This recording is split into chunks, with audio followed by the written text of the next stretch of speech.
हिंदी की श्रेष्ठ कहानियों के चैनल में आपका स्वागत है। आज सुनिए प्रतिष्ठित हिंदी लेखिका सुबोध चतुर्वेदी जी की लिखी हुई कहानी रायपुर वाली भौजी। तो शुरू करें कहानी। सुबह अचानक भाई का फ़ोन आया। चाय का प्याला हाथ में लिए मैंने रिसीवर कान से लगाया। दूसरी ओर से भाई का स्वर था, सुनो, रात को रायपुर वाली नहीं रही। क्या? कैसे? कैसे क्या? कितनी बीमार चल रही थी, एक तरह से जी गई समझो। मैंने स्वगत ही कहा, हाँ सचमुच जी गई। रिसीवर रखकर मैं कुर्सी पर बैठ गई। बच्चे पास में सोए हुए थे। अच्छा ही है, इस समय मुझे एकांत की सचमुच ज़रूरत थी। मेरी विचारधारा एक बिंदु पर आकर ठहर गई। जी गई। क्या सचमुच वे इतने वर्षों से जीवित थीं? खाते पीते चलते फिरते सांस लेते इंसान को यदि जीवित कहा जा सकता है तो वे सचमुच जीवित थीं। पर किसके लिए? एक निरर्थक जिंदगी जहां उम्मीद की कोई किरण बाकी नहीं। सोचते सोचते कब मेरी अश्रुधारा बह निकली, मुझे कुछ भान नहीं। मैं भी उसके साथ बहने लगी। अपने होश संभालने से आज तक मैंने उन्हें दुख के सागर में डूबा ही पाया। आंसुओं से उनका चोली दामन का साथ था। क्या घर बाहर छोटे बड़े के लिए वे जगत प्रसिद्ध भौजी थीं। किसी के घर कोई भी काम हो, लोग उन्हें निसंकोच बुला भेजते। आलस से उन्हें छू भी नहीं गया था। जब दोपहर को सब सो जाते, कभी वे सुंदरकांड का पाठ करती, कभी बड़ियाँ तोड़ती, कभी अचार डालती। मतलब वे हर मर्ज की दवा थीं। हुनर देने वाले ने कोई कंजूसी नहीं की थी, पर सूरत गढ़ते समय अवश्य कंजूसी दिखा गया था।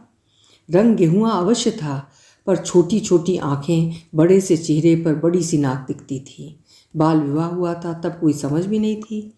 भाई परदेश में रहकर कमाते थे, वे गांव में संयुक्त परिवार में रहती थी। भाई कभी अपने साथ शहर नहीं ले गए। जाहिर है शहर के तौर तरीकों से वे बिल्कुल अनजान रहीं। उन्हें पत्नी का दर्जा भी नहीं मिला जिसकी वे हकदार थी। दिन भर वे स्वयं को काम काज में उलझाए रखती, पर रात को जब सब्र का बांध टूट जाता, उनकी दर्द भरी स्वर लहरियां वातावरण में गूंजने लगती। उनका कंठ स्वर मधुर था। गाने के साथ साथ आंसू निरंतर बहते, जिन्हें देखकर भी घर के बुजुर्ग अनदेखा करते रहते। मेरी उम्र ये सब समझने लायक नहीं थी। कभी कभी जिज्ञासा को दबा नहीं पाती, माँ से पूछने पहुँच जाती, माँ, भौजी गाना गाते गाते क्यों रोती हैं? कहीं दर्द होता है? माँ झिड़की देती, भागो यहाँ से, बच्चों को ये सब जानना जरूरी नहीं है। पर मानव स्वभाव ठहरा, जितना छुपाया जाता उतना ही जानने का आग्रह बढ़ता जाता। भौजी से पूछते तो वे एक दीर्घ श्वास लेकर कहती, अब तुम क्या समझोगी, हमारी फूटी तकदीर है। फिर विषयांतर करती, अच्छा बिट्टो, ससुराल जाओ तो हमें भी साथ ले चलना, अब यहाँ मन नहीं लगता। मन ही मन मैंने निश्चय कर लिया था कि इस बार जब शहर से भाई आएंगे, मैं इनकी बातें छिपकर सुनूंगी।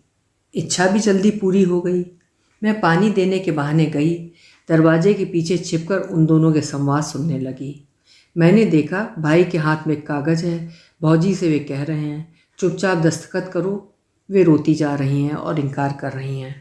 भाई अचानक गरज उठे हैं। मैं घबरा कर वहाँ से भाग आई। सोचती रही, एक दस्तखत ही तो करवा रहे हैं, क्यों नहीं कर देती। इससे ज़्यादा कुछ समझ नहीं पाई। अरे भाई, आज चाय नहीं मिलेगी क्या?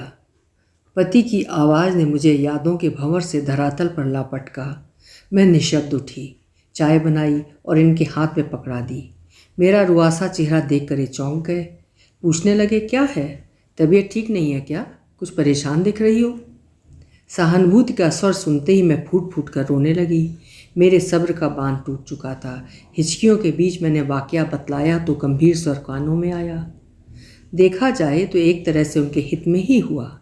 ज़्यादा उम्र पाकर ही कौन सा सुख पा लेती। ये तटस्थता मुझे विचलित कर गई। मेरी शिकायती नज़रें देख कर ये कहने लगे, तुम ये ना समझो कि उनके जाने का दुख मुझे नहीं हुआ है, पर ठंडे दिमाग से सोचकर देखो, तुम्हें मेरी बात ठीक लगेगी। कटु सत्य था, पर हृदय इतनी सहजता से कैसे स्वीकार कर सकता था। मैंने भरे हृदय से कहा, सच कहते हो, वे मुक्त हो गई, पर किससे?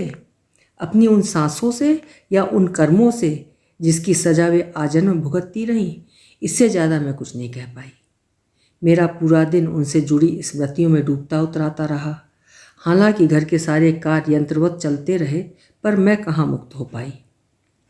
एक दिन मैंने पिताजी को माँ से कहते सुना, अब हम जाकर बहू को शहर छोड़ आएंगे, कब तक अकेली यहाँ पड़ी रहेगी? आखिर हमारा भी तो कुछ फर्ज बनता है। माँ का दबा स्वर आया, जो रखने से उनको इनकार कर दिया तो? पिताजी ने कोई जवाब नहीं दिया, शायद उनके पास था भी नहीं। बाल मंडली में मायूसी छा गई। क्या भौजी सचमुच शहर चली जाएंगी? रात को कहानी कौन सुनाएगा? एक दिन स्कूल से लौटकर देखा, भौजी खुशी खुशी सामान बांध रही हैं। प्रसन्नता रोम रोम से छलकी पड़ रही है। देखकर मैं रुआसी हो गई। तुम तो भौजी सचमुच जा रही हो? अब रात को कहानी कौन सुनाएगा? मेरे सिर पर हल्की सी चपत लगाते हुए बोली, अब बिट्टो तुम्हारी कहानी के पीछे हम अपनी ज़िंदगी तबाह कर लें क्या? मैं उनका मुंह देखती रह गई। हद हो गई। हमें कहानी सुनाने से ज़िंदगी तबाह हो रही है तो हो जाए। मैं मुंह फुलाकर वहाँ से चली आई। वे पिताजी के साथ शहर चली गईं। हम सब बच्चे रोते हुए उनके रिक्शे के पीछे कुछ दूर तक दौड़े, फिर पिताजी की डांट खाकर लौट आए। हवा में एक चुप सी पसरी थी। घर में एक उदासी का माहौल था। घर के बड़े दबे स्वर में न जाने क्या बातें करते, पर हम बच्चों को देखकर चुप हो जाते। 2-3 दिन ही बीते थे। हमें भौजी के बिछोह की आदत भी नहीं पड़ी थी कि छोटा भाई चिल्लाता हुआ घर में घुसा, भौजी आ गई, भौजी आ गई। हम सब बच्चों ने बाहर दौड़ लगा दी, पर घर के बड़े लोगों को जैसे सांप सूंघ गया। कोई अपनी जगह से हिला भी नहीं। भौजी घर में घूंघट डाले घुसी, बिना किसी की ओर देखे अपनी कोठरी का दरवाज़ा बंद कर लिया। हम लोग तब तक दरवाज़ा पीटते रहे जब तक माँ ने डांट कर भगा नहीं दिया। माँ ने स्वगत कहा, रो लेने दो बेचारी को, जी हल्का हो जाएगा तो अपने आप बाहर आ जाएगी। बड़ा अजीब सा लगा था। यदि वे रो रही हैं, कोई उन्हें चुप क्यों नहीं करा सकता? पिताजी आंगन में सिर झुकाए खाट पर निशब्द बैठे थे। कुछ देर बाद छड़ी उठाकर बाहर निकल गए। बड़ों के बीच फिर फुसफुसाहट शुरू हो गई थी। हम लोग उजबक से एक दूसरे का मुंह ताक रहे थे। हवा में तैरता एक वाक्य कानों में आया, बच्चा होता तो शायद बंधे रहते। फिर सोचा, बच्चे हम हैं तो फिर किस बच्चे की बात कर रहे हैं? पर बात की तह में जाने की ना उम्र थी न ज़रूरत। खेलने के लिए बाहर दौड़ लगा दी। बस एक तसल्ली हो गई थी, आज रात छत पर लेटकर आसमान में तारे देखते हुए भौजी से परियों भूतों की कहानी सुनने को मिलेगी। जब मैं बड़ी हुई, कुछ कुछ समझ में आने लगा था। भाई अपने दूसरे संसार में व्यस्त थे। धीरे धीरे उनका आना काफ़ी कम हो गया था। बस मनी ऑर्डर नियम से पिताजी के पास अवश्य आ जाता था, जिनमें से कुछ रुपए भौजी को दे दिए जाते। रसीद भी कोरी आती थी, पर भौजी मुझसे चुपचाप वो रसीद देखने को मंगा लेती। उस पर प्रेम से हाथ फेरती और वो सब पढ़ने का प्रयास करती जो कभी लिखा ही नहीं गया था। पर मन की आंखों से वे शायद पति का संदेश पढ़ लेती थी। उनके चेहरे पर मुस्कान छा जाती। मुझे भी देखकर अच्छा ही लगता। अचानक इनकी आवाज़ कानों में आई, तुम कब जाना चाहोगी? प्रोग्राम बनाकर बता देना, पहले से छुट्टी की व्यवस्था करनी होगी। मैं स्मृति जगत से यथार्थ भूमि पर आ गई थी। घर वैसे ही अस्त व्यस्त पड़ा था। एक अपराध बोध ने घेर लिया। अभी बच्चे सोकर उठेंगे, नाश्ता नहीं बना है, मेहरी भी आती होगी। अब तो स्मृति शेष हैं। मशीनी गति से काम में जुट गई। दोपहर को थक कर बिस्तर पर लेटी तो लगा इस बार मायके जाना हर बार से कितना अलग होगा। पहले कितना उत्साह रहता था और अब? औरत की कितनी भी उम्र हो जाए, पर मायके का नाम आते ही वो एक किशोरी बन जाती है। परंतु भौजी को पीहर से भाई लेने आते तो वो जाना नहीं चाहती थी। पिताजी 2-4 महीने के लिए भेजना चाहते, पर चलते समय माँ से चुपके से कह जाती, हमें महीने भर में बुला लेना, वहाँ हमें देखकर सबकी आंखों में एक ही प्रश्न दिखता है जिसका जवाब हमारे पास नहीं है। अब तो यही हमारी देहरी है, मरते दम तक हम आपकी सेवा करेंगे। माँ भी दुखी हो उठती, कैसी अभागी है, न जाने विधाता ने कैसी तकदीर लिखकर भेजी है। पूरी उम्र किसका मुंह देखकर जिएगी। हे भगवान, हमारे बाद इसका क्या होगा। माँ उनके भाई से कोई न कोई बहाना बनाकर वापस पहुँचाने को कहती। वे भी जानकर अनजान बन जाते और महीना बीतने से पहले वापस पहुँचा जाते। वहाँ से भी वे मुरझाई कली की तरह लौटती। कहती, हमसे अपने माँ बाप का दुख नहीं देखा जाता। फिर जिंदगी अपनी रफ्तार से चलने लगती। वक्त किसी के लिए कहाँ रुकता है। इंद्रियां शिथिल होने लगीं। अब काम पहले जैसा नहीं कर पाती थी। बात बात में निरर्थकता का एहसास दिलाया जाने लगा। ससुराल में जिनके सहारे जीवन काटने की सोच रही थी, वे भी एक एक कर विदा होते गए। पराश्रित होकर बहुधा अपमानित होती रहीं। जवानी में सबके कार्य किए, अब बुढ़ापे में कौन मुफ्त की रोटी खिलाए। बूढ़ी होने पर तो लोग गाय को भी घर से बाहर हकाल देते हैं। मेरे पास नियमित उनके पत्र आते, आंसुओं से डूबे। मेरे घर आने की अनुमति उनके संस्कार नहीं देते थे। बेटी के घर पानी भी नहीं पीते थे। वे अभी भी उसी जमाने में जी रही थीं। पानी जब सिर से गुजर गया तो उन्होंने मायके में शरण लेना ही उचित समझा। जब पत्र आया तो मैं पढ़कर स्तब्ध रह गई। लिखा था, आज अपना स्वाभिमान ताक पर रखकर भाई के साथ जा रही हूँ। बिट्टो, सोचा नहीं था जिंदगी में ये सब देखना भी बता होगा। बस तुमसे ही उम्मीद है संपर्क बनाए रखना। अब शायद ही कभी मिलें। कभी वहाँ के समाचार मिलें तो ज़रूर खबर देना।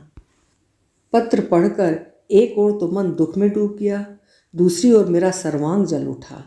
जिस व्यक्ति ने जिंदगी भर परवाह नहीं की, उम्र के इस मोड़ पर पहुंचकर भी उन्हीं की चिंता सताई जा रही है।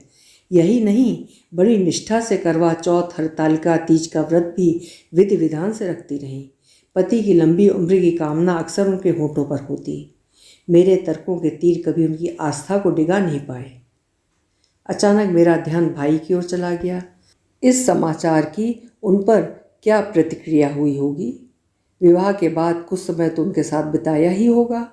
क्या वे यादें कहीं अपराध बोध नहीं जगाती होंगी। एक की जिंदगी बर्बाद कर दूसरी दुनिया बसाने पर अंतरात्मा ने कभी तो कचोटा होगा। अपराधों की स्वीकृति बेशक किसी के सामने नहीं कर पाएं, पर क्या वे स्वयं से नज़रें मिला पाएंगे। पता नहीं, मैं भी न जाने क्या अनाप शनाप सोच रही हूँ। कहते हैं आदमी पूर्व जन्म के कर्मों के फल भोगते हैं। हो सकता है भौजी ने पहले जन्म में किसी के साथ बुरा किया हो। मेरे हाथ उस अदृश्य के सामने जुड़ गए हैं। मेरे होंठ बुदबुदा रहे हैं। प्रभु, ये जन्म तो जैसा तुमने दिया था भोगा, पर यदि अगला जन्म हो तो उनके आंचल में 2 मुट्ठी सुख के बीज अवश्य डाल देना। हे ईश्वर, उनकी आत्मा को शांति देना, साथ ही मुझे भी साहस देना। मेरा हृदय भी इस बात को स्वीकार कर ले कि वे सचमुच मुक्त हो गई हैं। अभी आप सुन रहे थे सुबोध चतुर्वेदी जी की लिखी हुई एक बेहद हृदय स्पर्शी कहानी, रायपुर वाली भौजी। कल मिलेंगे फिर किसी उम्दा कहानी के साथ। आपका समय शुभ हो।